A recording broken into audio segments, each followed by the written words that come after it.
কানাডায় নতুন এলে লোকজনের সঙ্গে মেলামেশা করাটা কঠিন হতে পারে।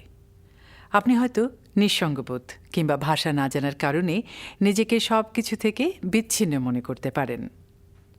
হোস্ট নামে একটি সরকারি কর্মসূচি আছে যেখানে বন্ধুত্ব এবং অন্যান্য সহায়তা দেয়া হয় যাতে আপনি এ দেশটাকে শিগগিরই আপন ভাবতে পারেন।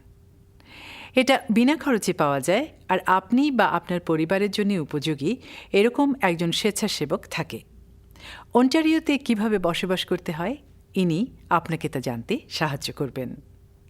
আপনার নতুন পাড়াকে চিনতে, রাস্তাঘাট বুঝতে এবং পরিবহনের সুবিধা নিতে, নিজের ইংরেজিটা চর্চা করতে, কমিউনিটি পরিষেবা, শিক্ষা দীক্ষা এবং চাকরি বাকরি সম্পর্কে জানতে, সামাজিক ও বিনোদনমূলক কাজে জড়িত হতে আপনাকে তারা সাহায্য করতে পারে।